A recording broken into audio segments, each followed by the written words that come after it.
enregistrement en parallèle. Nous vous prions de maintenir vos micros éteints pendant la durée des interventions. Il va y avoir un petit temps d'échange qui est prévu.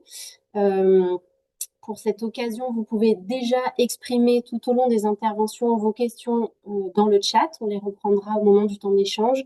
Et au moment du temps d'échange, on vous invitera du coup à lever la main depuis vos ordinateurs pour qu'on puisse vous donner la parole et puis échanger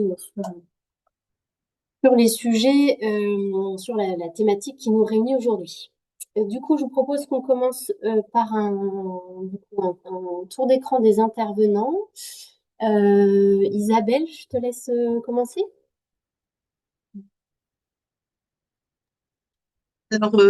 Oui, bonjour à tous. Donc Isabelle Huchin, animatrice développement durable à la communauté d'agglomération du Boulonnais et donc référente aire éducative depuis 2017. Ouais. Merci Isabelle. Hélène? Alors, bonjour, je suis Hélène Varlet, je suis chargée de mission biodiversité de la collectivité Amiens Métropole. Et donc, je suis en charge de la mise en place de la trame verte et bleue et notamment l'Atlas de la biodiversité communale.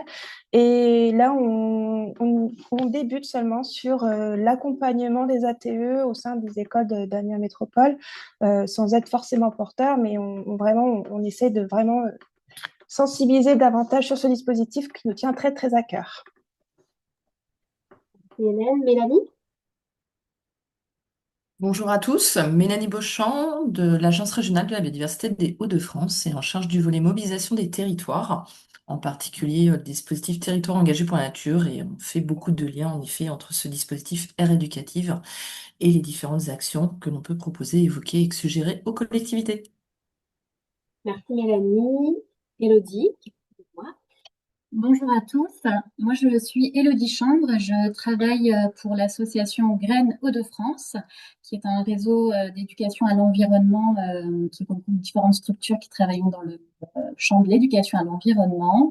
Et depuis 2023, nous sommes missionnés par l'Office français de la biodiversité pour accompagner les porteurs de projets sur le dispositif des aires éducatives, en complémentarité de ce qui est déjà fait au niveau de l'OFB et de l'éducation nationale.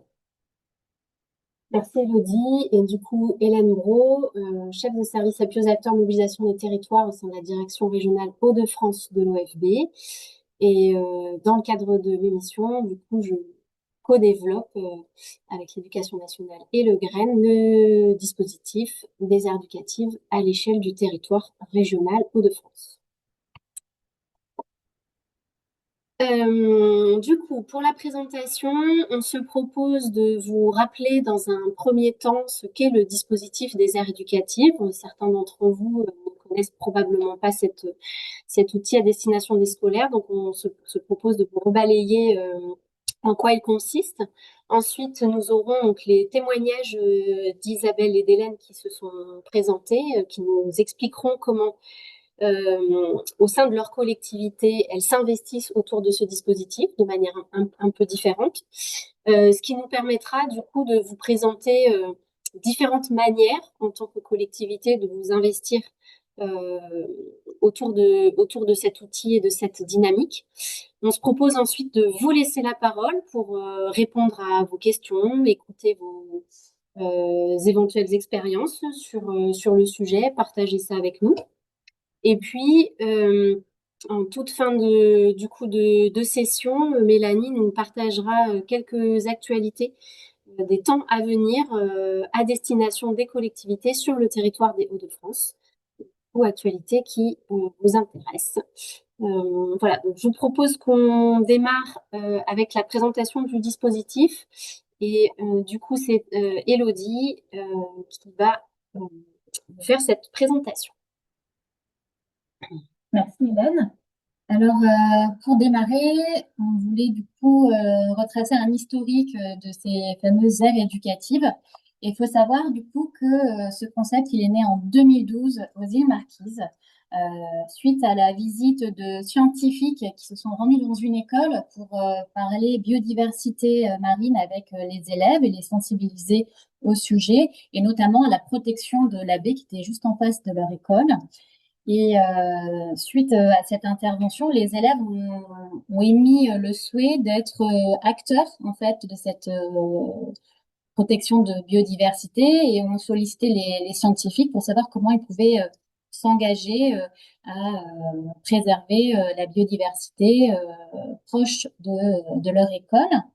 Et donc, voilà, il y a eu du coup un soutien du gouvernement polynésien et de la communauté de communes des îles Marquises qui s'est mis en place.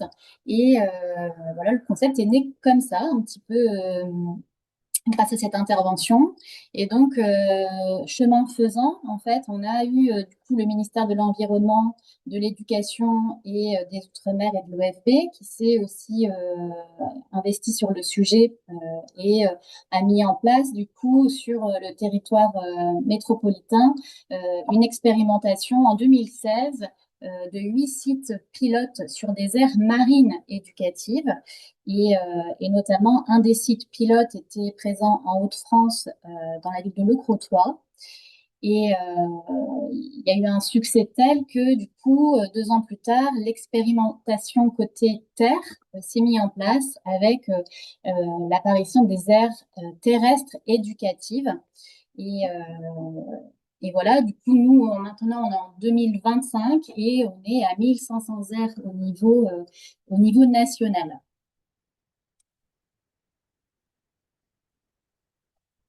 Excusez-moi. Du coup, au niveau du contexte régional, faut savoir que les aires éducatives, elles sont complètement intégrées dans la stratégie nationale biodiversité, et notamment, du coup, là, on vous a remis les mesures, la mesure 33 et notamment l'action 1, où c'est écrit noir sur blanc qu'il est nécessaire, du coup, de déployer le réseau des aires éducatives à grande échelle. Là, les perspectives de 2030 parlent de 18 000 aires éducatives, donc il y a vraiment de forts engagements qui ont été pris pour faciliter le déploiement et l'acculturation du dispositif.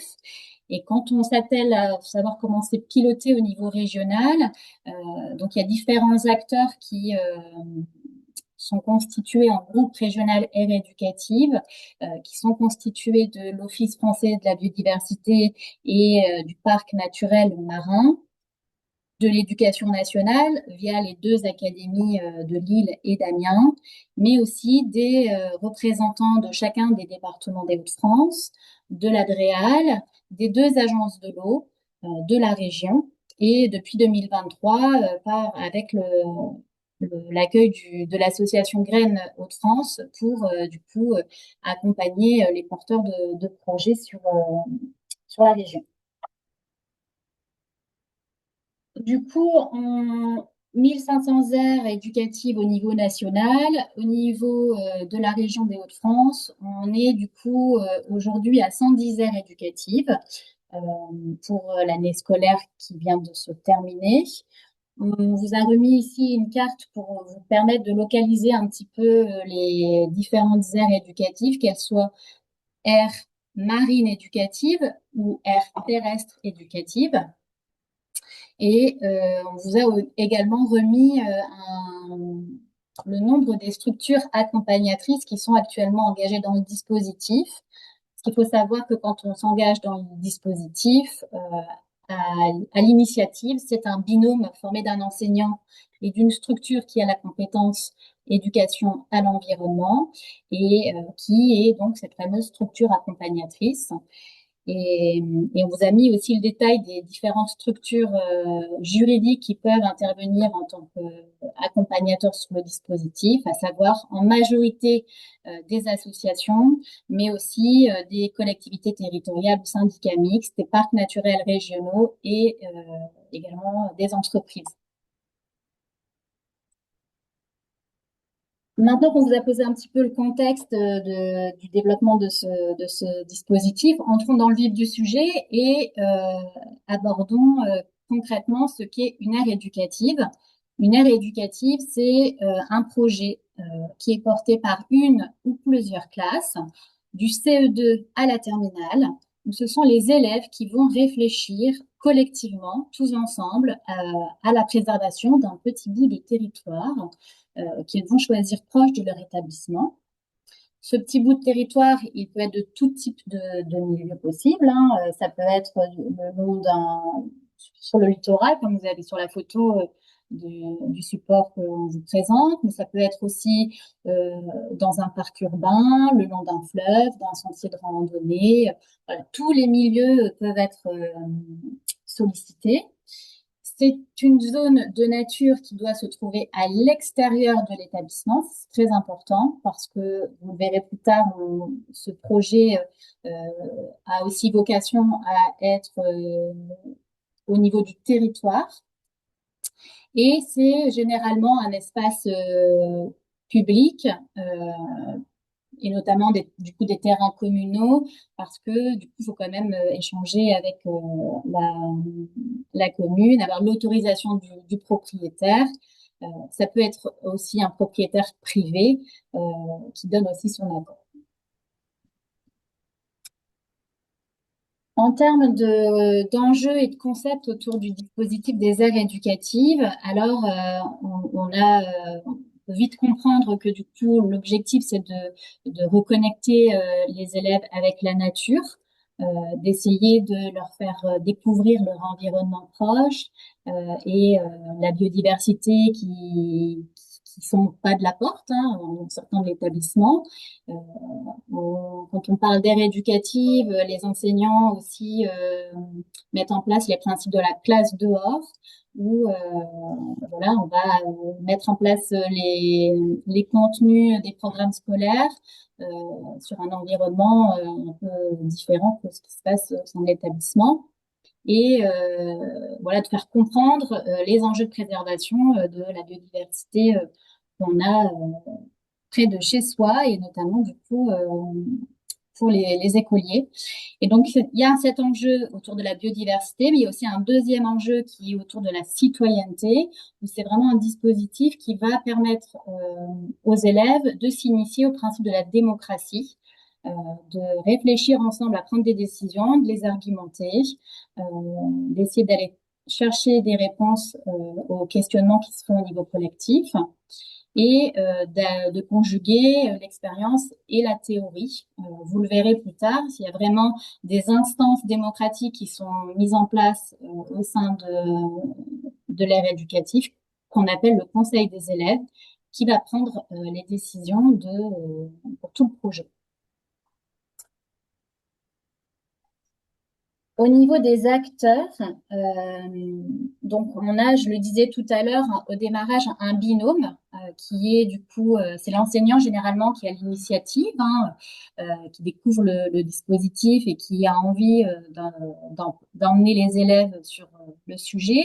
Et donc, il va donc s'associer à une structure accompagnatrice, on l'a vu, qui peut être donc une association, un service de collectivité, un parc naturel régional ou même une entreprise.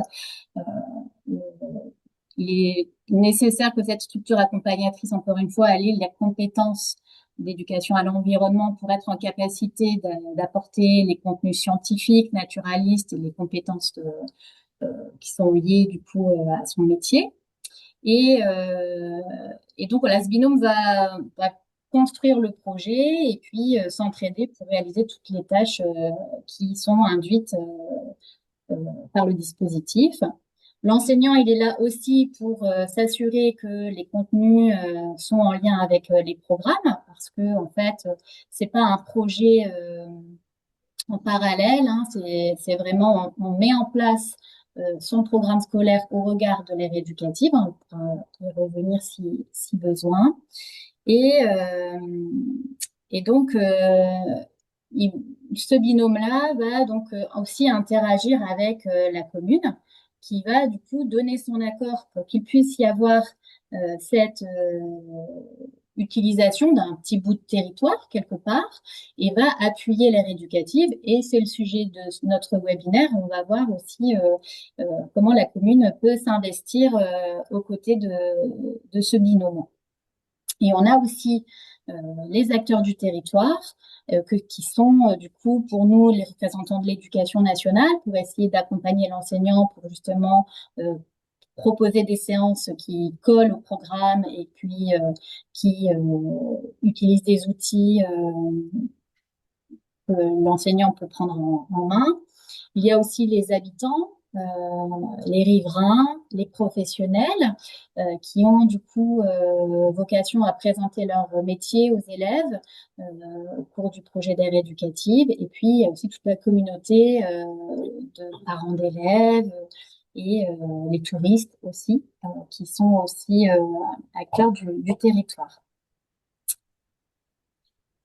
Après, donc, on a évidemment, c'est un dispositif national qui est outillé et qui a une méthodologie qui a été développée au niveau national en lien avec l'éducation nationale et les acteurs de l'éducation à l'environnement, où, du coup, comme je le disais au démarrage, c'est identifier le référent qui est la structure accompagnatrice pour co-construire le programme de l'année. Et ensuite, il y a tout un lien avec les différents partenaires du projet, donc évidemment la commune, les différents usagers de ce petit coin de nature. Et après, il y a le choix de la zone, de ce petit bout de terrain, sachant que ce sont les élèves qui vont devoir ils vont décider de tout sur leur aire éducative, donc charge aux adultes de pouvoir leur proposer différents sites pour pouvoir faire un état des lieux sur chacun de ces potentiels sites, pour que les élèves, au regard des retours qu'ils auront fait pendant leur état de lieu, pourront choisir via leur conseil des élèves pour telle ou telle parcelle de terrain. Et après, en fait, c'est le projet qui se déploie avec la gestion de l'aire éducative, avec une définition d'objectifs, d'actions à mettre en place. Et aussi, ce qui est intéressant dans la philosophie des aires éducatives, c'est pas forcément l'action qui va être réalisée, c'est le cheminement pour mettre en place des choses ou proposer des actions.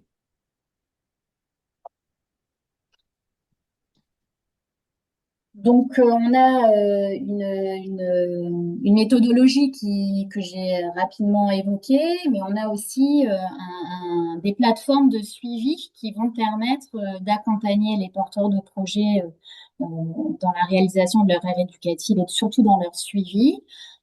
Au niveau du coup de l'inscription et du suivi des aires éducatives, on a une plateforme qui s'appelle Sagae, qui est une plateforme nationale et qui va permettre de pouvoir s'inscrire dans le dispositif et d'avoir un fameux journal de bord qui va permettre d'avoir un historique de tout ce qui est fait sur l'aire éducative. Et ça va vraiment être un lieu de transmission, un lieu de mémoire pour les élèves, car on a vraiment cette possibilité de mettre vraiment tout ce qui se passe sur l'aire éducative sur cette plateforme. Il y a une deuxième plateforme qui est du coup la plateforme Trousse à projet, qui va être la plateforme concernant le financement. Et donc, faut savoir que l'OFB va financer les aires éducatives. Comme on a vu, il y a quand même un déploiement important au niveau national qui est attendu pour 2030, donc les moyens sont aussi mis en place. Actuellement, donc, le financement proposé par l'OFB est une enveloppe forfaitaire de 2 ans d'un montant de 5 000 euros, avec un calendrier de dépôt entre juin et octobre pour s'inscrire et puis faire ses demandes de financement. Grâce à la trousse à projet, en fait, on va pouvoir diffuser, rendre visible et communiquer sur le projet parce que c'est une plateforme qui est accessible par tous. C'est pas une demande de financement un peu traditionnelle avec des CERFA, etc. Là, vraiment, on a la possibilité de donner à voir ce qui se passe sur notre territoire et par ce biais-là aussi d'impliquer tous les acteurs qui sont liés de près ou de loin à l'ère éducative. Et en plus, cette plateforme, à la base, c'est aussi pour mener des projets de financement participatif, de façon à ce que, en plus de l'enveloppe forfaitaire de 5 000 euros, les porteurs de projets peuvent abonder leur projet en mobilisant d'autres acteurs. Et donc, au niveau de, donc on a une méthodologie, on a des plateformes de suivi, on a un financement et on a aussi, et ça c'est très important, une reconnaissance de ce dispositif via un label national. Pourquoi on se fait labelliser? Bah déjà, on se fait labelliser pour avoir cette reconnaissance du travail fourni sur l'année par les adultes et les élèves. Et ça permet aussi d'appuyer le travail qui a été mis en place parce qu'on a 4 piliers sur lesquels repose cette labellisation. Le premier pilier, c'est l'implication des élèves, hein, je le répète, c'est vraiment les élèves qui sont au cœur de la décision à travers le conseil des élèves, qui fonctionne finalement comme un conseil municipal. Le deuxième pilier, c'est l'adhésion et la diffusion, parce que des élèves d'une classe qui vont mener un projet, mais l'enjeu est aussi d'impliquer d'autres usagers, de communiquer au sein de l'établissement sur ce qui est fait au sein de l'ère éducative. Et aussi, il y a un autre pilier, à savoir que, comme je l'ai déjà dit plus haut, l'importance de faire en sorte que l'ère éducative soit intégrée dans les enseignements scolaires, dans le cadre des programmes de l'éducation nationale. Et le quatrième pilier, c'est le déroulé. Le déroulé respecté, c'est le respect de la philosophie du dispositif, à savoir que on propose différents sites aux élèves, on prend le temps de faire un état des lieux pour permettre aux élèves de choisir leur choix, de prendre en compte les actions et les remarques des différents intervenants qui viennent sur le site. Donc, ça va donner vraiment de la valeur au projet. C'est aussi une source de motivation et de reconnaissance pour les élèves et leurs enseignants. C'est aussi une reconnaissance pour le territoire parce que c'est un projet qui va devenir un projet de territoire parce que, en fait, cette aire éducative, elle est accessible à tous. Et donc, il va y avoir comme ça des partenariats qui vont se nouer avec les acteurs du territoire, encore une fois. Et quand on obtient le label, on a du coup un drapeau qui identifie la zone et l'établissement impliqué. On a un diplôme aussi avec la signature du parrain et de la marraine, ou de la marraine, là c'est un parrain. Et une devise nationale également qui est toujours choisie par les élèves. Et le fanion qui permet de donner un kit de communication pour promouvoir le label. Voilà pour le témoignage, enfin pour la présentation du dispositif que j'ai fait assez concise pour essayer de permettre d'entrer dans le vif du sujet de façon plus concrète en ayant les témoignages qui vont suivre. J'imagine, j'ai pas trop suivi le chat, mais j'imagine qu'on a différentes questions que tu prendras à la suite des témoignages. Voilà. Je vous propose qu'effectivement on fasse un retour de ce qui se passe dans le chat ensuite, parce qu'il y a peut-être des questions qui vont se recouper. Bah, du coup, Isabelle, on te laisse la parole. Tu nous indiques quand est-ce qu'on fait clic pour passer à la diapositive suivante, si ça te va?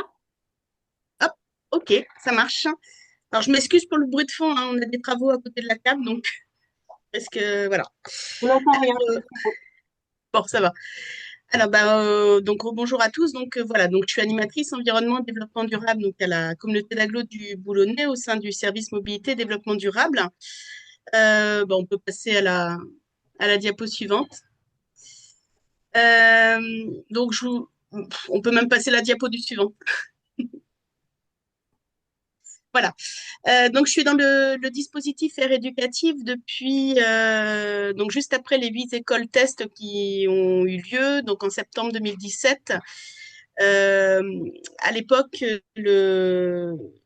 l'élu à l'environnement, qui était également le président du parc naturel marin qui est situé à proximité de la CAB, a souhaité que j'intervienne en tant que référente dans les aires éducatives puisque j'étais animatrice. Donc, j'ai pris une première classe en septembre 2017, donc à Vimereux avec une aire marine éducative qui était basée à la Pointe-aux-Oies. Une deuxième s'est ajoutée en septembre 2018 et puis une troisième en septembre 2019. Donc, ces trois AME, aires marines éducatives, fonctionnent toujours à l'heure d'aujourd'hui. Euh, les élèves, en fait, tournent, hein, les enseignants restent les mêmes, mais les élèves tournent. Et diapo suivante, s'il vous plaît. Et donc en septembre 2021, il y a une aire éducative qui a été rajoutée donc dans mes différents projets. Donc là, la mise en place est un petit peu différente. La commune des Dignoles, hein, les Boulognes, a participé à un ABC, un annuaire de la biodiversité communale, organisé donc sur notre territoire par le parc naturel régional des Caps et Marais d'Opale. Et l'enseignante avec qui je travaillais déjà depuis quelques années a souhaité continuer ce travail de la commune avec ses élèves. Donc, elle m'a demandé comment on pouvait continuer le travail. Et c'est moi, cette fois-ci, qui lui ai proposé cette, euh, ce système de projet en fait d'aire terrestre éducative. Donc, c'est comme ça qu'en septembre 2021, j'ai commencé, en plus de mes trois AME, une aire terrestre éducative. Voilà. Diapo suivante, s'il vous plaît. Merci. Donc, le fonctionnement à l'année. Donc, chaque année, on commence à peu près par le même système hein, pour les quatre aires éducatives. Donc, je remets en route le projet avec une intervention en classe, puisque les enfants sont pour moitié à peu près des nouveaux enfants hein, qui arrivent en CM1, CM2. Ah oui, petite précision, je ne travaille qu'avec les écoles primaires, puisque en tant que collectivité, on travaille qu'avec les communes, donc avec les écoles primaires. Donc voilà. Euh, donc on fait une remise en route un petit peu en classe et ensuite on va directement sur le terrain, donc sur l'aire éducative, de manière à ce que les enfants puissent s'imprégner du milieu et commencer à se poser des questions, observer. Donc ils ont un carnet à la pluie qui leur permet de faire une petite lecture de paysage et puis je leur pose des questions sur les différents habitats. Ensuite, on enchaîne tout de suite avec un premier conseil des enfants. Et la sortie de terrain va nous permettre de tremplin, nous sert de tremplin en fait, pour que les enfants puissent poser des questions euh, et imaginer un petit peu ce qu'ils ont envie de découvrir en plus, ou s'il y a des choses qui les interpellent, s'ils veulent agir, etc. Donc, au cours de ce premier conseil des enfants, on va travailler sur des idées. Ensuite, on va faire un vote à main levée pour décider le fil rouge pour l'année. Donc, une fois qu'on a travaillé le fil rouge avec les enfants, on va se voir avec l'enseignant, avec qui on travaille vraiment en binôme, et on va proposer aux enfants tout un programme qui va répondre à leurs questions et à leur fil rouge.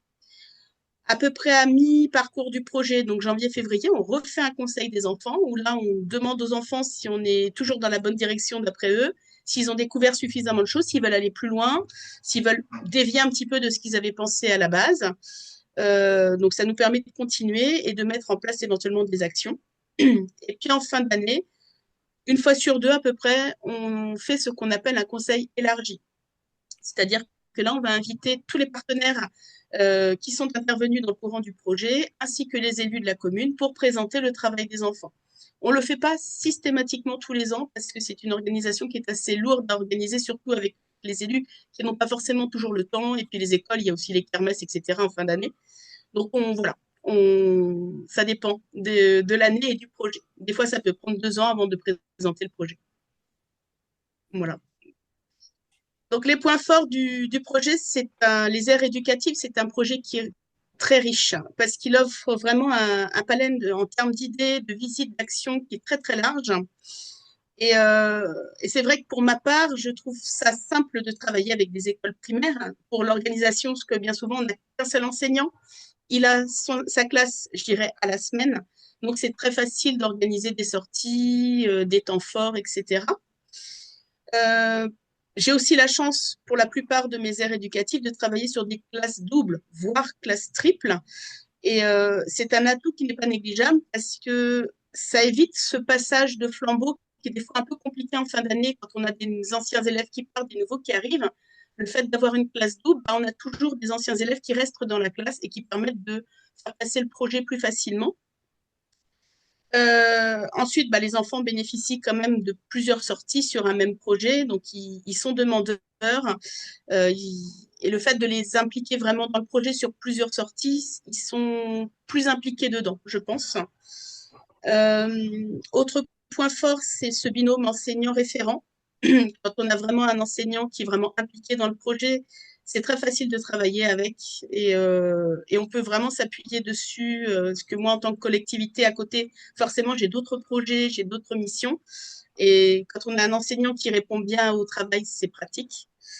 Et l'avantage aussi de travailler au sein d'une collectivité, c'est quand il faut chercher des partenaires pour intervenir dans le projet, mine de rien, en tant que collectivité, on a quand même un large panel de connaissances, aussi bien au niveau des associations, des entreprises, des collègues dans différentes structures. Donc, ça permet quand même de taper à plusieurs portes. Et grâce à ces deux points, donc avec ce binôme qui fonctionne bien et puis les différents partenaires qu'on peut faire intervenir, ça permet à moi, en tant que référente, de être systématiquement présente à toutes les sorties. Quand c'est une sortie où il y a déjà un animateur sur place, je laisse faire la classe et l'enseignant et ensuite je prendrai connaissance de ce qu'ils ont appris pour faire avancer le projet. Voilà, pour les points forts.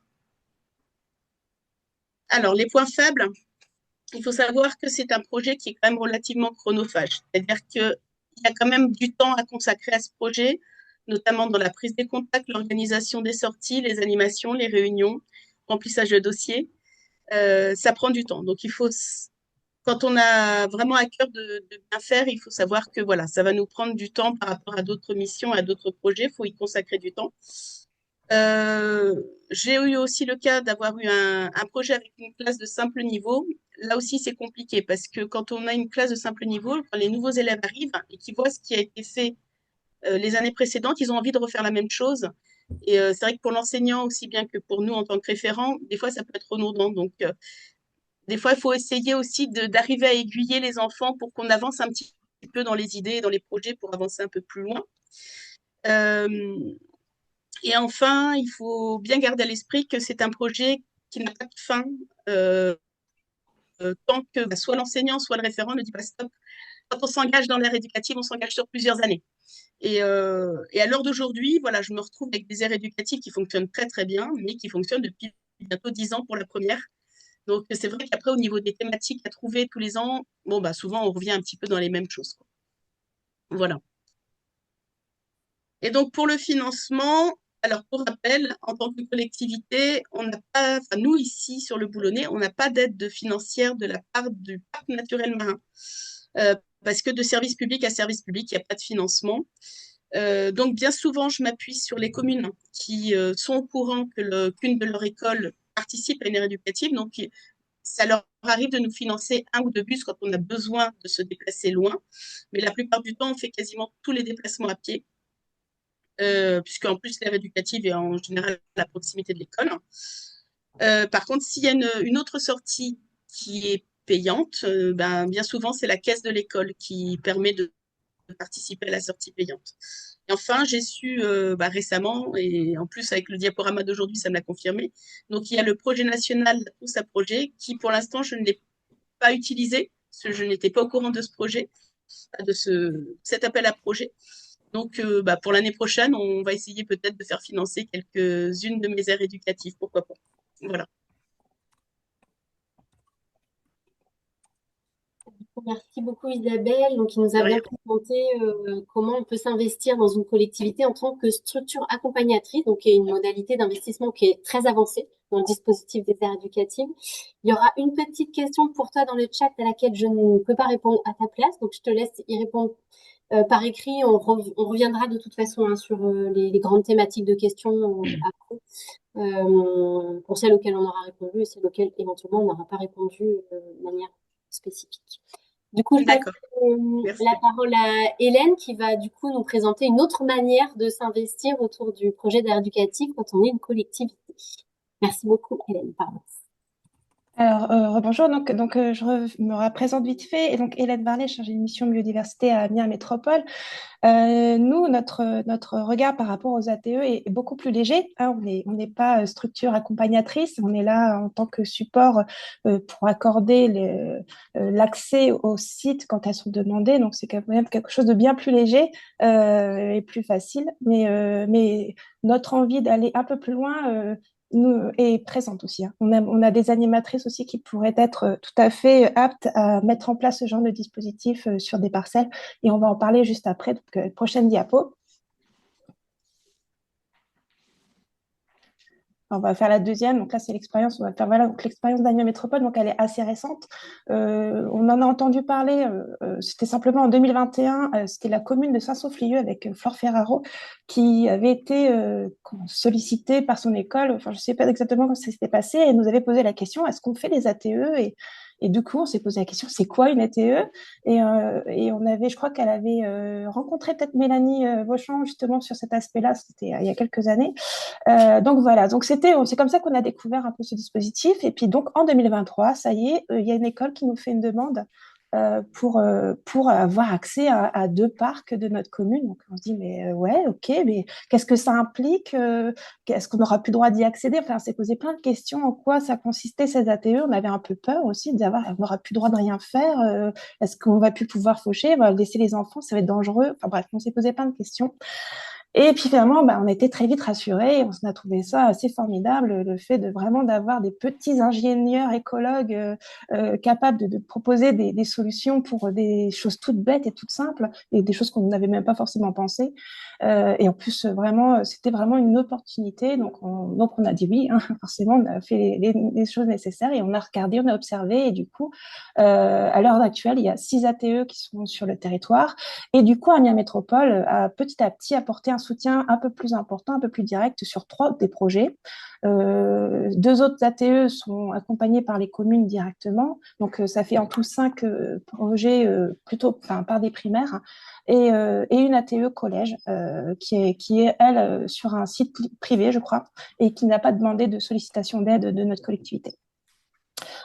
Diapo suivante. Voilà, donc en gros, notre part pour la TE, c'est on sensibilise un petit peu les écoles. Du coup, quand on a commencé à découvrir le projet, on a commencé à sensibiliser les écoles avec qui on avait lancé des programmes EDD, parce que nous, on a aussi un programme d'éducation à l'environnement qui propose aux enfants de découvrir via des ateliers, des animations. Et on s'était dit, c'est des animations qui durent qu'une journée, et là, c'est des projets ATE qui vont durer sur tout au long de l'année. Donc, c'est vraiment un changement de dispositif assez remarquable. Et du coup, on s'est dit, bah ouais, c'est génial, et les enfants, ils adorent ça. Donc, en gros, on a commencé un peu de faire un peu de bouche à oreille, dire aux écoles avec qui on avait ce programme de DD, bah écoutez, allez voir un peu l'OFB. Pour l'instant, nous, on est là, on peut vous soutenir, mais on ne porte pas le projet. Et voilà, donc on a commencé aussi à communiquer un petit peu sur le site internet. Bon, pour l'instant, c'est très léger parce que comme on a peu de structures, on n'a pas beaucoup d'exemples, etc. Donc on va s'y mettre, mais surtout, ça va être dans le cadre du rapport développement durable. Là, ce sera de recenser les effets qui ont été mis en place et afin de faciliter ces choses. Et en cours, en ce moment, donc j'ai une apprentie là qui vient d'arriver et on est en train de travailler sur l'ABC, tout ça en même temps. Et on voudrait aussi, enfin, on est en train de faire le recensement de sites potentiels pour faciliter un petit peu, de dire voilà, quel site pourrait être intéressant pour les écoles, mais c'est simplement un recensement assez facile, mais on ne peut pas non plus forcer. Le côté de recherche des enfants qui recherchent eux-mêmes le site qui pourrait les intéresser ne doit pas être non plus notre travail à nous. Il faut que ce soit aussi eux qui recherchent un peu, qui fassent une découverte du territoire aussi par eux-mêmes. Donc en gros, nous, on fait ce travail-là. Si les écoles ont des difficultés de trouver des sites, on pourrait leur proposer ça, mais ce travail de choisir avec leur structure accompagnatrice, je pense que c'est un travail très important et qui fait partie aussi de cette démarche d'ATE. Donc voilà, le choix final de toute façon reste toujours l'école et la structure accompagnatrice, et on est même ouvert parfois à des sites qu'on n'aurait pas du tout pensé, mais bon, après tout dépend aussi si le site est sécurisé ou pas, bien entendu. Alors slide suivante. Donc, notre accompagnement, du coup, ça a été d'accompagner un peu financièrement. Donc, là, cette année, on a accompagné une structure pour 2 écoles. On a accordé une subvention. Ils ont fait une demande sur notre portail des aides, des subventions. Et du coup, comme ça rentrait vraiment dans le cadre de notre politique ABC, etc., on s'est dit, oui, on va financer tout à fait. Donc, voilà, c'est en cours. On voudrait même presque intégrer ce projet d'ATE dans notre programme de DD, donc sous un format différent, du coup, avec un projet à l'année, enfin, même sur plusieurs années. Voilà. Forcément, l'Atlas de la biodiversité, il y a un intérêt parce que du coup, les enfants font aussi des inventaires, font découvrir un peu le truc. Donc, nous, on voudrait intégrer ces éléments dans notre atlas. Et puis, bien sûr, faciliter nos échanges avec les associations locales aussi. C'est comme ça qu'on découvre aussi un peu plus les actions des associations. On les voit souvent comme des aspects partenaires pour des données faunistiques, etc. Mais là, en fait, on a vraiment une relation privilégiée aussi sur une façon de voir aussi le territoire avec, comme je dis, des futurs ingénieurs écologues. Ce serait, voilà. Diapo suivant. Ça. Alors, en plus de donc cette implication un petit peu économique et de pouvoir un peu mettre ces ATE dans nos structures, on intervient un tout petit peu dans ces ATE lorsque les enfants sont sur terrain. Ça nous est arrivé de participer. Voilà, donc c'est gratuit, hein, ça fait partie de nos actions. Voilà, donc on vient, on présente un petit peu la collectivité aussi. Ça leur permet d'avoir une explication de comment fonctionne la gestion du site, hein, comment on fait, est-ce qu'on fait une fauche tardive, est-ce qu'on fait une gestion différenciée, qui s'en occupe, quel matériel on utilise, donc ça c'est présenté. Donc c'est la technicienne des jardins urbains d'Amiens Métropole qui est intervenue, je crois, une fois. Moi je suis déjà intervenue en classe aussi pour parler un peu de l'émission et puis en quoi ça sert, la biodiversité, comment on fait, comment une collectivité s'occupe de ça. Et puis aussi, on propose aussi, on flèche un peu en fonction du site parce que parfois, ils ont peut-être des idées et la politique de la ville ne pourra pas forcément accorder tous les propositions. En fait, certains parcs sont classés, on peut pas forcément planter des arbres où on veut. Il y a des endroits où c'est un peu compliqué. Donc, en fait, on propose un peu de cibler, de flécher, parce qu'on ne pourra pas toujours tout accepter aussi. Et ça, on travaille bien avec les structures accompagnatrices aussi, hein, parce que c'est elles aussi qui doivent les accompagner et tout. Nous, on n'est pas là pour leur donner des ordres, mais vraiment, vraiment dire, voilà, ça va être la limite de ce qu'on ne pourra pas faire, et ça, c'est ce qu'on pourrait tout à fait faire. Et on est souvent surpris des possibilités. Dernière diapo. Et du coup, là encore, on est encore dans l'évolution d'aller peut-être encore plus loin, peut-être d'être justement structure accompagnatrice, pourquoi pas, parce on a acquis dans le site assez célèbre des Ortillonnages d'Amiens des parcelles qui pourraient potentiellement accueillir une ATE, parce que c'est des parcelles qui sont absolument vierges pour l'instant. Il y a tout à faire. On pourrait faire du jardin ou n'importe quoi, mais ce serait de dire on pourrait l'utiliser comme structure, enfin comme parcelle pour une ATE. En plus, il y a des écoles à proximité avec un cadre vraiment magnifique des ortillonnages. C'est entre terre et eau, donc c'est assez sympa. Et on a des animatrices qui sont tout à fait formées là-dessus, qui animent toute l'année des programmes d'éducation à l'environnement. Donc, c'est vraiment une étape qu'on aimerait bien passer aussi. Donc, ça, c'est en cours de réflexion sur l'usage de ces parcelles. Donc, voilà, c'est quelque chose que quand on a commencé, on a du mal à s'arrêter, on veut toujours aller un peu plus loin, c'est tellement enrichissant. Et bon, c'est vrai que le côté chronophage, par la suite, faut le prendre en compte, mais pour l'instant, sur cet aspect simplement d'accompagnement financier et d'apporter quelques éléments, c'est assez léger pour l'instant, sur cet aspect-là, en tout cas. Merci. S'il y a des questions. Merci beaucoup, Hélène. Alors, j'ai pas vu de questions qui s'adressaient directement à toi, mais je pense qu'après, il y a des questions globales sur la dynamique d'air éducative, donc on va répondre d'ici peu. Donc, les diapositives suivantes, du coup, avaient pour idée de compléter les 2 témoignages et de vous présenter un champ des possibles dans la manière pour une collectivité, commune ou communauté de communes, de s'investir dans du coup ce dispositif, comme vous voyez, qui est assez attirant, en tout cas, des aires éducatives, un dispositif qui marche bien et dont on a des retours très, très positifs. la première manière de vous impliquer en tant que collectivité, du coup, c'est déjà de faciliter l'émergence des projets à l'échelle de votre territoire, que vous soyez une commune ou une communauté de communes. Vous pouvez faire le choix de nous demander à nous, interlocuteurs régionaux sur le dispositif, de venir vous parler lors de réunions de conseils communautaires, de conseils municipaux, pour les grosses collectivités, présenter le dispositif auprès des équipes techniques qui sont sur les sujets éducation, etc., ou auprès de la communauté éducative si vous avez des temps qui s'adressent à eux, de liens collectivité, communauté éducative. Donc ça, il n'y a pas de souci. Vous pouvez du coup vous faire le relais de ce dispositif et le porter à la connaissance de vos équipes et des établissements qui sont sur votre territoire, même si la communication aux établissements se fait aussi par les canaux éducation nationale, hein, on est bien d'accord. Vous pouvez, comme l'évoquait du coup Hélène Varlet d'Amiens Métropole juste au préalable, faire un petit recensement finalement du champ des possibles, des espaces qui pourraient faire l'objet de dynamiques d'aire éducative au sein de votre territoire pour le jour où un enseignement vient vous voir en disant on envisage une aire éducative, les élèves se posent des questions, est-ce qu'il y a déjà un champ des possibles au sein des propriétés communales. Vous pouvez aussi, si un enseignant se rapproche de vous et que vous avez connaissance déjà de structures qui pourraient les accompagner, essayer de faire ce lien. Et puis, profiter de ces dynamiques-là finalement pour consolider des dynamiques de territoire et du lien entre les enseignants, les structures potentiellement accompagnatrices, etc.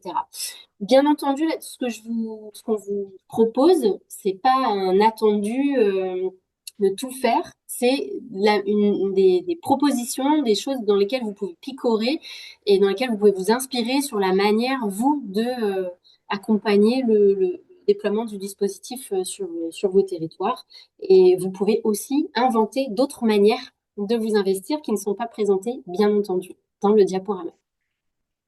Et ensuite, une fois qu'il y a des aires éducatives qui sont présentes sur vos territoires, on l'a vu aussi dans les exemples qui ont été présentés, vous pouvez les accompagner. Donc les accompagner, c'est faciliter effectivement la réalisation des projets. On a des collectivités qui vont prêter du matériel parce que les élèves vont faire le choix d'aller une année d'aller planter une haie, par exemple, sur leur aire éducative. Et donc, la commune peut mettre à disposition une partie de matériel, encadrer avec des agents municipaux le chantier de plantation, faire du lien avec d'autres services. Ça peut être un travail, par exemple, avec la bibliothèque, s'il y a une thématique qui est développée par la classe, pour identifier des livres dans la bibliothèque qui peuvent faire le lien avec la thématique. Vous pouvez vous appuyer sur vos outils de communication pour valoriser la démarche qui est menée sur votre territoire, faire des articles sur les aires éducatives qui sont chez vous, sur votre site internet, etc. Dans le volet accompagnement poussé, on a vu l'exemple du fait que pour certaines collectivités qui ont des équipes, il est possible de devenir structure accompagnatrice. Donc là, on est vraiment dans le cœur de la vie de l'ère éducative. Donc ça, c'est sur le volet accompagnement. Ensuite, on a vu dans l'explication de ce qu'est une ère éducative qu'il y a une dimension d'éducation à la citoyenneté et à la vie démocratique. Et donc ça, c'est une manière aussi de vous investir dans le projet en donnant à voir et en explicitant auprès des élèves le rôle de citoyen et le rôle que eux portent finalement en découvrant dans le cadre de leur ère éducative leur propre pouvoir de décision et finalement de décision en mode collectif, mais finalement comment ils peuvent commencer à devenir citoyens et acteurs finalement de la vie de leur territoire. Et donc dans ce cadre-là, vous pouvez intervenir lors des conseils des élèves pour leur expliquer quel est finalement l'importance de leur projet dans la vie d'un territoire. Vous pouvez permettre aussi aux élèves, finalement, quand ils ont des propositions d'action sur leur aire éducative, à venir présenter ce qu'ils font devant le conseil municipal et puis du coup mettre en place un dialogue pour échanger sur est-ce que les propositions des élèves sont réalistes au regard des contraintes qui pèsent sur le site qui a été identifié. Donc ils veulent peut-être effectivement pouvoir faire une plantation, mais c'est pas possible parce que pour une raison X ou Y, des raisons techniques, financières, etc. Et puis on a des projets aussi qui comme on a vu qu'il y a des conseils des élèves avec des temps forts, avec des décisions, notamment sur le choix du site, sur ensuite des choix de thématiques.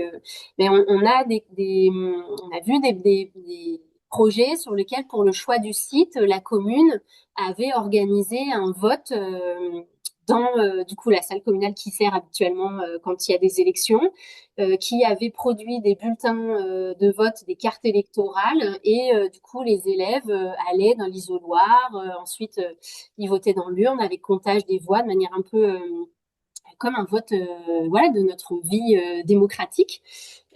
Donc c'est une manière aussi de les sensibiliser sur l'enjeu de nos démocraties et de prendre part à cette vie-là.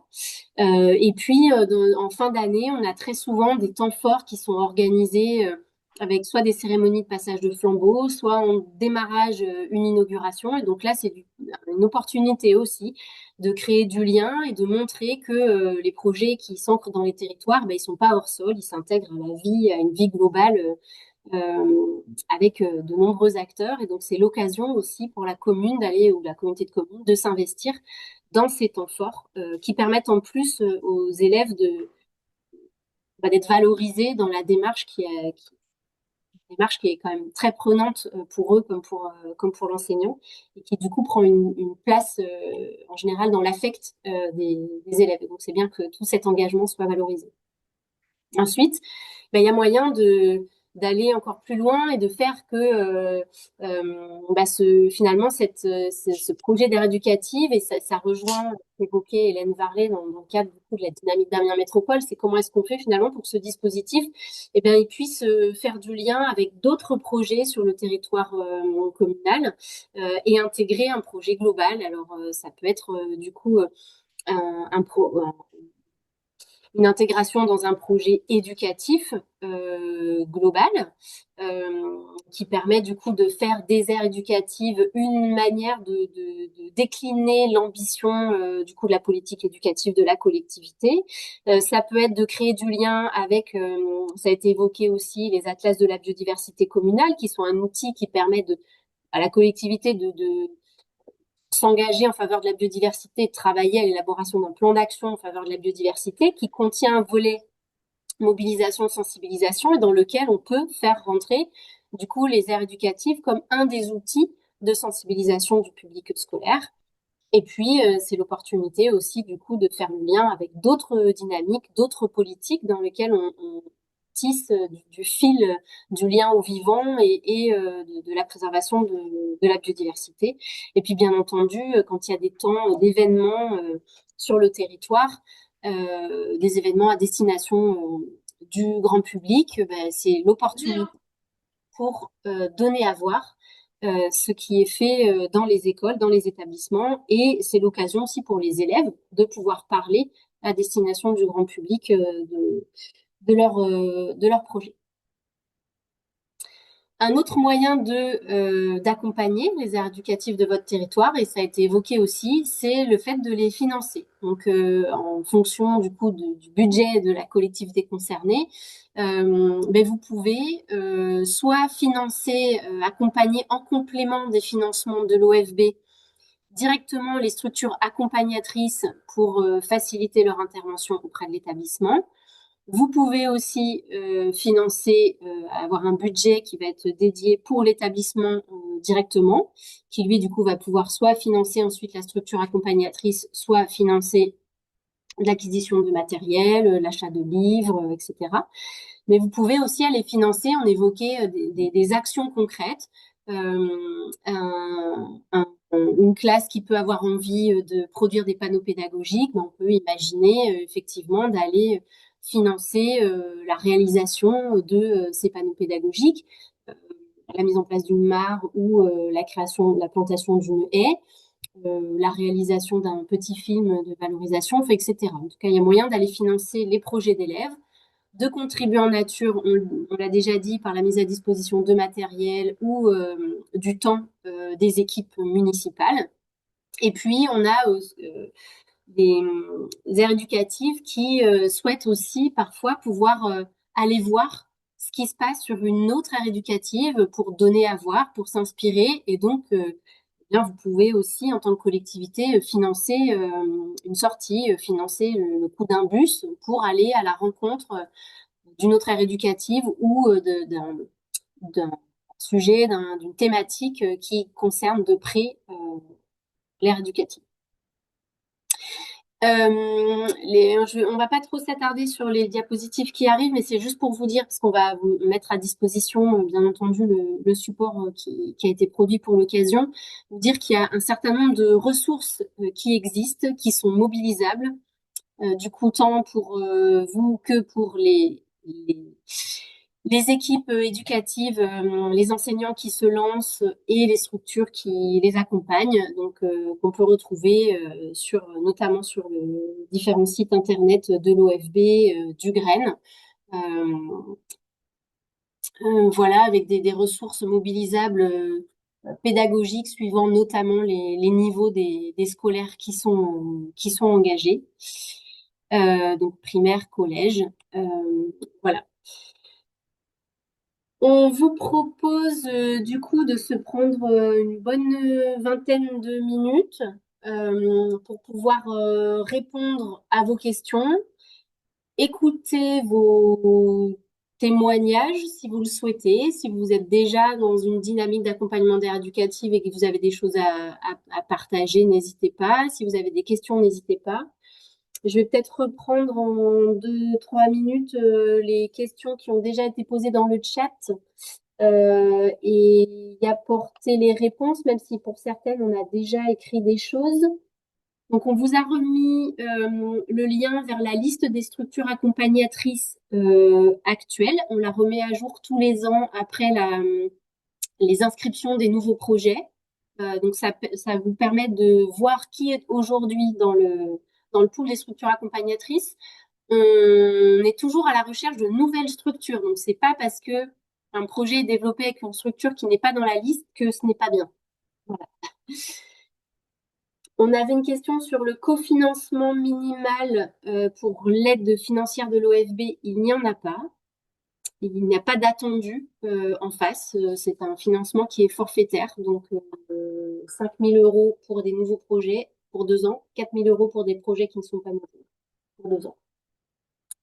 La demande se fait sur la trousse à projet. La labellisation, ce n'est ni la classe ni le site qui sont labellisés, c'est bien la dynamique et la manière dont le projet est mené par le duo enseignant-structure accompagnatrice. Et donc, ce qu'on regarde, c'est vraiment le respect de la philosophie de la dynamique, la place des enfants au cœur du projet.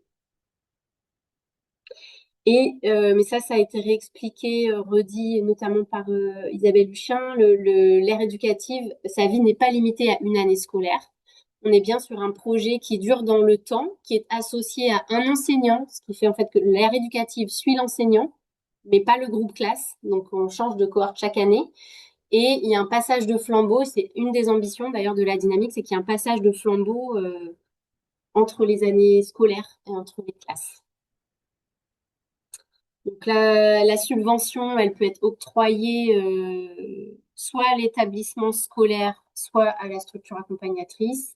Et quand on dit établissement scolaire, c'est à la structure en capacité de réceptionner les fonds au sein de l'établissement. Donc c'est pas toujours c'est pas toujours la même entité. Donc, voilà. Avec une difficulté pour les structures accompagnatrices qui sont des collectivités, effectivement, parce que l'OFB ne finance pas les personnels des collectivités pour accompagner les aires éducatives. Voilà. C'est plus facile pour nous de financer des associations. Du coup, l'éducation nationale, bien entendu, Et dans la boucle, le dispositif est un dispositif qui est coporté avec l'éducation nationale, avec un copil national dans lequel l'éducation nationale est présente. Et à l'échelle régionale, toute cette dynamique, elle est suivie par un groupe qu'on appelle groupe régional aire éducative, dans lequel on a des représentants de chaque académie, du niveau académique et du coup au niveau départemental de chaque département. Donc on a un interlocuteur dans chaque département et un à l'échelle région académique qui eux-mêmes se font le relais auprès de leurs propres interlocuteurs territoriaux. Et donc, on a systématiquement des regards éducation nationale au moment des inscriptions et au moment des labellisations des projets. Et après, dans les territoires, les IEN, les inspecteurs et les conseillers pédagogiques de circonscription, notamment les référents EEDD, sont normalement là pour accompagner les enseignants dans la mise en place des projets. Et on travaille pour qu'ils aient une bonne connaissance du dispositif pour pouvoir accompagner au mieux les enseignants.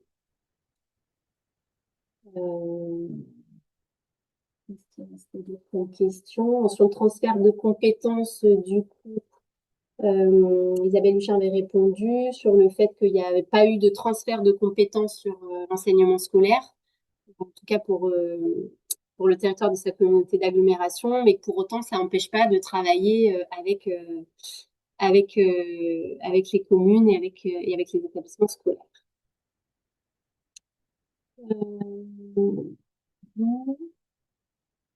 Une question sur est-ce qu'un conseil municipal des jeunes ou un centre de loisirs peut porter le projet. Donc le projet, il doit être porté par une classe. Donc aujourd'hui, il n'est pas adapté, alors pour un conseil municipal des jeunes, et il n'est pas adapté, en tout cas la labellisation. L'état d'esprit peut être pris pour développer pour d'autres groupes élèves, pour d'autres groupes enfants, mais il n'est pas adapté. La labellisation ne sera pas octroyée si on est sur un autre format, et notamment un centre de loisirs, sur le périscolaire. C'est pas adapté aujourd'hui. Sur des exemples concrets d'actions mises en place, effectivement, c'est potentiellement hyper varié. Avoir à l'esprit que on a cité, notamment moi, j'ai cité des actions d'intervention dans les milieux naturels. C'est pas l'alpha et l'oméga de l'idée d'une aire éducative. L'ambition globale, c'est quand même bien de reconnecter au vivant, de travailler sur le lien à la nature et pas forcément d'aboutir à un projet d'intervention en milieu naturel, création de mares, plantation de haies. On peut avoir du coup une année où les élèves vont se consacrer à la découverte de ce que sont les papillons et l'aboutissement de l'année va être la construction, enfin la réalisation d'un film sur les papillons ou un recueil de poésie sur les papillons, etc. Enfin, il y a vraiment moyen de travailler beaucoup de livrables, beaucoup de choses qui ne seront pas forcément des actions d'intervention de milieu naturel.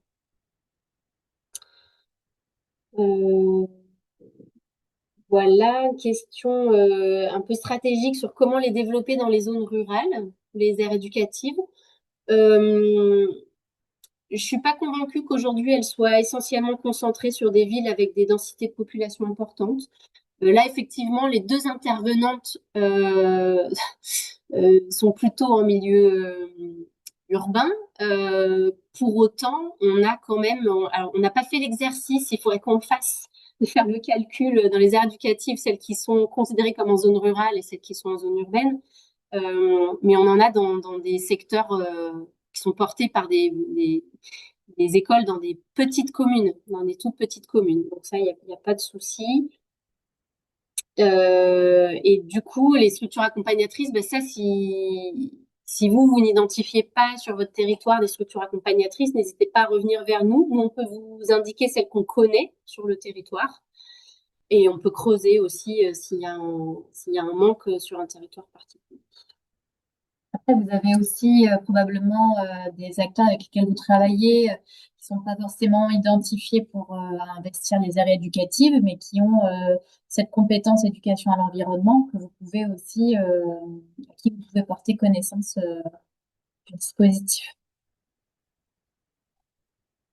Du coup, je pense avoir fait à peu près le tour des questions qui étaient posées dans le chat. Donc, si vous avez des questions pour les intervenantes, qui étaient en mode retour d'expérience de ce qu'elles ont pu accompagner dans les territoires, ou pour Élodie et moi, plutôt sur le dispositif en lui-même, c'est le moment. On a une grosse dizaine, voire une quinzaine de minutes, si vous le souhaitez, pour répondre à vos questions ou écouter vos témoignages, retour d'expérience. Donc, je vous laisse la main. Le plus difficile étant toujours le premier.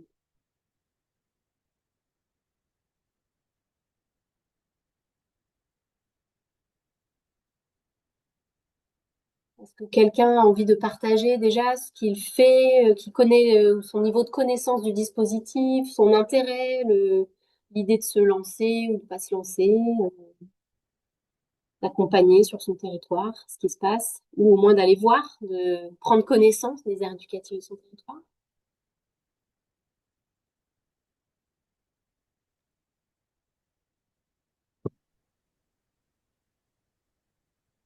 On a un micro qui s'est ouvert, non? Mathilde? Oui. Je sais pas si vous m'entendez. Ah oui, c'est bon, on vous entend. Je sais pas si vous me voyez. C'est Mathilde Triou, je travaille à la Porte du Hainaut. Alors, je sais pas Ok. pourquoi vous me voyez pas, mais bon. Ah, peut-être parce que ça va aller mieux comme ça. Ah oui. Euh, voilà.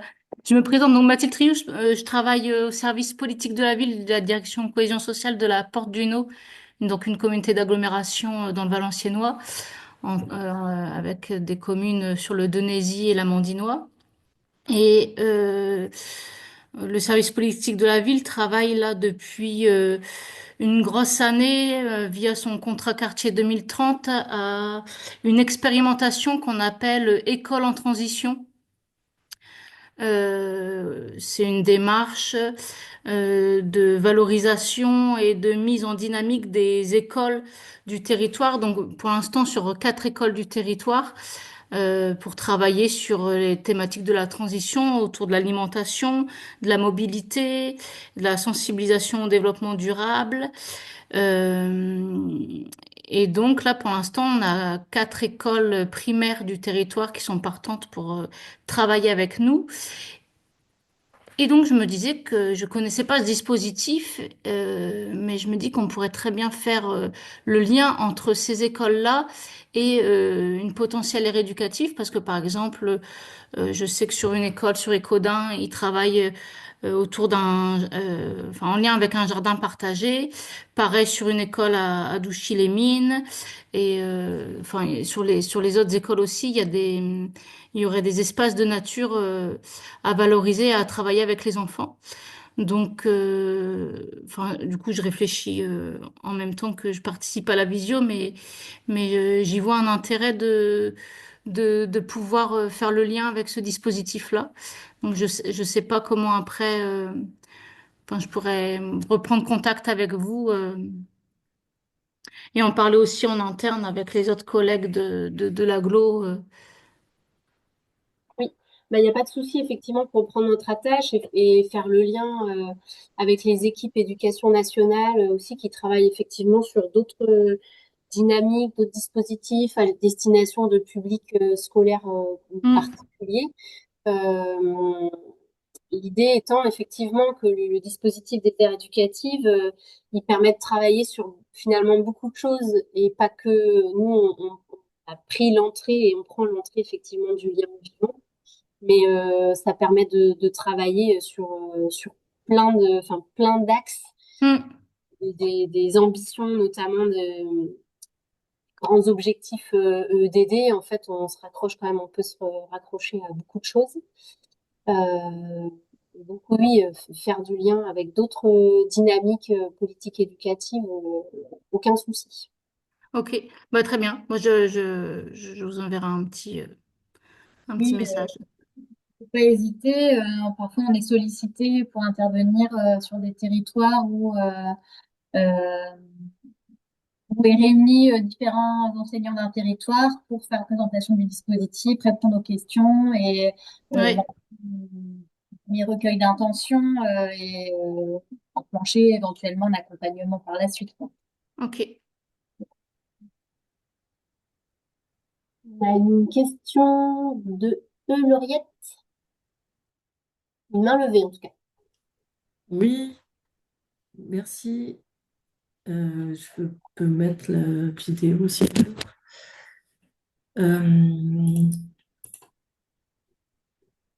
Merci pour l'intervention. Je voulais comment préciser, donc, parce que j'ai écrit en minuscule, mais dans le chat, les CPIE, donc Centres permanents d'initiative à l'environnement, sont des partenaires potentiels sur les ATE et ils sont assez performants. Et ils commencent à avoir de l'expérience. Donc, c'est des associations, ils ont 1 à 2 antennes par département, en tout cas dans les Hauts-de-France, de ce que je sais. Donc voilà, pour vous appuyer pour lancer les projets. Et puis aussi, je rebondissais par rapport à la question sur la ruralité, puisque dans la communauté de communes où je suis, eh bien, c'est vrai que ben, c'est beaucoup des communes rurales. Et donc, le lien qu'on a fait, c'est que on a invité les écoles à choisir des parcelles qui sont dans des aires d'alimentation de captage d'eau potable. Voilà. Donc, c'est un peu des couches qui se superposent, mais ça prend tout son sens de protéger des espaces, d'y faire des installations en vue de préserver la biodiversité, avec aussi l'intérêt de la préservation ressources eau. Voilà. Vous pouvez juste nous rappeler dans quelle structure vous êtes? Ah oui, pardon, en Champagne-Picarde. Donc c'est la limite du département de l'Aisne, voilà, tout à côté des Ardennes et de la Marne.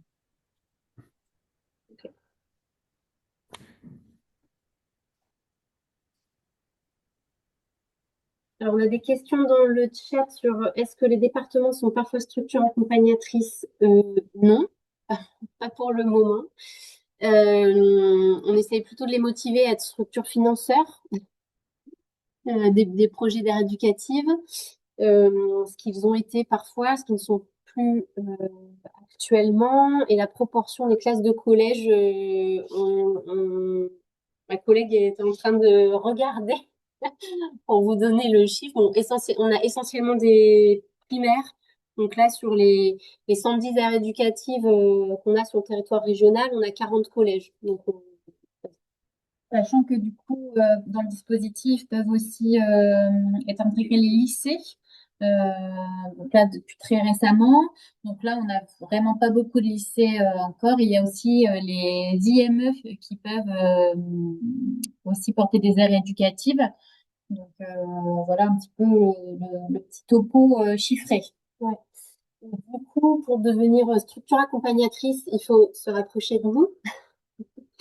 En fait, les, pour une association, devenir structure accompagnatrice, c'est finalement avoir un partenariat avec un établissement, avec une classe, avec un enseignant. Et c'est au moment de l'inscription de l'école sur la plateforme dont on vous a parlé tout à l'heure, Sagae, que va en fait être reconnu le fait que vous êtes une nouvelle structure qui vient accompagner une nouvelle ère éducative.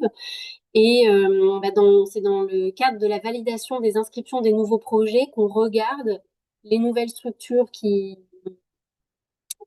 rentrent dans la boucle. Donc c'est pour ça qu'on aime bien quand même pouvoir avoir discuté avec vous avant pour s'assurer de la bonne compréhension du dispositif, parce que la structure accompagnatrice, elle a un rôle très très important, essentiel dans la vie de l'ère éducative, et donc il faut que la structure ait bien compris la méthodologie qui doit être déployée pour accompagner dans le bon sens la classe et pour s'assurer qu'on va bien jusqu'à la labellisation, soit en fin de première année, soit en fin de deuxième année. Donc voilà, et si donc du coup Somme Patrimoine, on n'est pas sur une structure associative, hein, du coup, ben c'est là, il n'y a pas de votre statut, enfin une de vos vocations, c'est la transmission, il me semble, hein, Somme Patrimoine. Donc de mémoire, enfin, c'est pas un souci particulier, mais faut qu'on puisse discuter ensemble. Voilà. Bonjour. Bonjour. Romain Plichon, responsable de la médiation pour Somme Patrimoine. Vous avez parfaitement compris qui nous sommes, effectivement. C'est notamment le parc archéologique naturel archéologique de Samara, pour le coup. Et donc, on a évidemment une grande mission de transmission pédagogique, tant sur la dimension archéologique, mais aussi sur la dimension naturaliste. Un grand réseau, évidemment, d'écoles partenaires et notamment d'écoles primaires dans une hyper proximité. C'est valable également pour un de nos autres sites, la citadelle de Doulan, qui a voilà, un enjeu de conservation et puis d'identification de biodiversité qui est particulièrement intéressante. Donc tout ça nous intéresse beaucoup. Nous sommes déjà depuis 2 ans opérateurs du contrat de ville.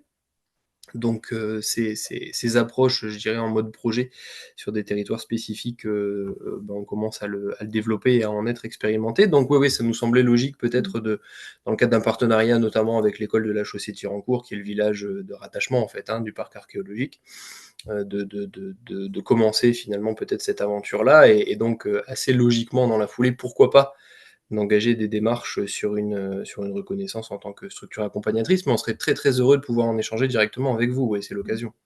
Bah, pas de souci. En sachant que la Chaussée-Thirancourt, ils ont effectivement une aire éducative qui est accompagnée par le conservateur d'espace naturel aujourd'hui, mais vous pouvez quand même Ok, vous rapprocher d'eux pour bien voir comment. sûr. Bon, le CN est un partenaire, hein.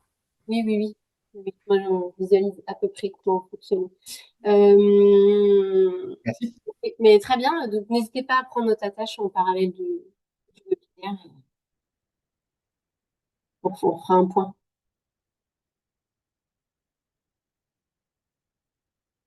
D'autres questions, interventions?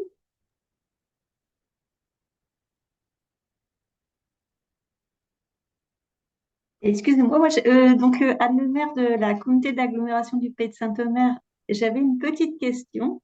Dans le cas où on a une école et non une classe qui est intéressée pour développer une aire éducative, est-ce que les financements sont multipliés par le nombre de classes ou ça reste un forfait à 5 000 euros? Oui, malheureusement, du coup, là, c'est un financement à l'établissement, à D'accord, l'aire éducative. Sauf si l'aire éducative est portée par plusieurs établissements, mais non, non, là, on n'aura pas. S'il y a 3 classes d'investis, ce sera quand même une aide financière à 5 000 euros. d'accord. Ok, merci. Et d'ailleurs, dans l'inscription, on inscrit une classe d'entrée, entre guillemets. Enfin, c'est quand même un enseignant qui est l'interlocuteur, en tout cas, sur la plateforme.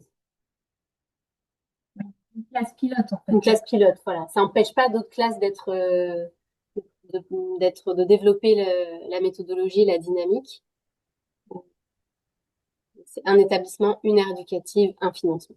En tout cas, pour l'OFP, ça ne nous D'accord. empêche pas de tenter de trouver d'autres financements s'il y a plusieurs classes qui souhaitent s'engager et que du coup, effectivement, ça multiplie les coûts. Ok. Bon, est-ce qu'il y a une dernière question? Dernière intervention? Non, c'est bon? Bah, du coup, je vais proposer qu'on arrive à la fin du temps dévolu pour ce webinaire, proposer à Mélanie, si vous pouvez rester encore parmi nous quelques minutes, de vous présenter quelques actualités à destination des collectivités autour des sujets biodiversité. Je te laisse la main, Mélanie. Merci. Si tu peux mettre la diapositive, Normalement, c'est bon. c'est bon. Donc quelques actualités, sachant que l'idée, ça sera de vous transmettre le mail d'actu via les adresses mail d'inscription. Je pense que ça doit être possible, Elodie, de manière à éviter une prise de notes peut-être trop conséquente pour vous et puis avoir les éléments plus précis. Formulaire d'inscription. Donc tout d'abord, le lancement de la prochaine session de candidature au dispositif Territoire engagé pour la nature, donc qui est ouvert aux collectivités des Hauts-de-France. Donc la prochaine session se terminera le 15 janvier. Donc là, on est sur un événement qui est spécifique, mais qui n'est ouvert qu'au club des engagés, donc, qui concerne les collectivités reconnues territoires engagés pour la nature, les collectivités porteuses d'atlas de la biodiversité communale ou celles qui ont pu être labellisées capitale française de la biodiversité. Donc, on sera accueillis sur le territoire de Maubeuge sur la thématique des cimetières nature. Une visite le 17 octobre sur la thématique plutôt tout ce qui va être lié à l'adaptation au changement climatique et les solutions fondées sur la nature avec le Conservatoire du littoral, mais également l'Office français de la biodiversité. Donc cette visite aura lieu en baie d'Authie. Vous informer, rappeler le lancement à partir du 18 octobre jusqu'au 21 décembre de l'opération Hauts-de-France Nature, portée par la région de France. À partir de début novembre va être lancé un nouveau dispositif qui est un appel à manifestation d'intérêt intitulé Biodiversité en commun, qui sera ouvert donc de début novembre jusqu'à fin janvier. Et si vous voulez plus d'informations, je vous invite d'office à participer à un webinaire pour lequel vous retrouvez les éléments d'info dans ce mail qu'on vous transmettra. Ce webinaire aura lieu le 25 novembre. Donc, hop, je fais un petit bond sur la colonne d'à côté où on vous présentera et on fera un focus sur quelques dispositifs en région, dont cet AMI, le dispositif Territoire engagé pour la nature et également les fonds européens mobilisables pour les collectivités sur le sujet de la biodiversité. Également, vous informer que on accueille en région à Lille les journées techniques Tram Verte et Bleue organisées par le Centre de ressources de l'Office français de la biodiversité les 6 et 7 novembre. Il y a encore possibilité de vous inscrire si vous le souhaitez. La journée régionale sur les espèces exotiques envahissantes qui aura lieu le 13 novembre. Une formation proposée par la DREAL sur les fondamentaux en lien avec la séquence éviter, réduire, compenser, mais du 18 au 20 novembre. Le fameux webinaire que je vous évoquais le 25 novembre sur la mobilisation des collectivités, quels appuis techniques et financiers mobilisables. Également le 27 novembre, un webinaire plutôt sur une porte d'entrée connaissances scientifiques sur programme de surveillance de la biodiversité terrestre.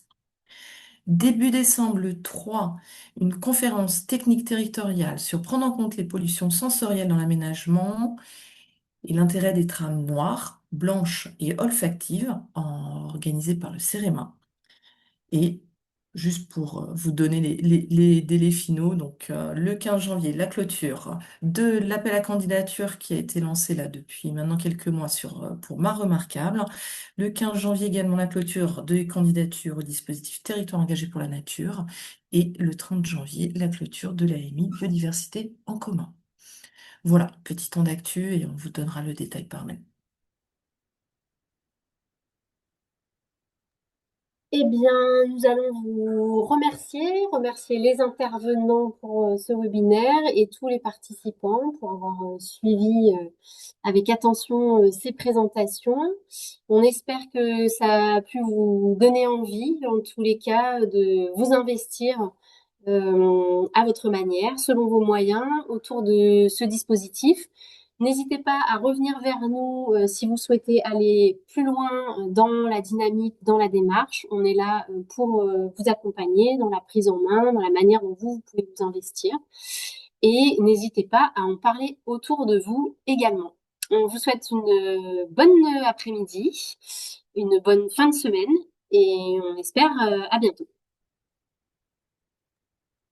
Au revoir, merci. Au revoir, au revoir. Merci beaucoup, au revoir.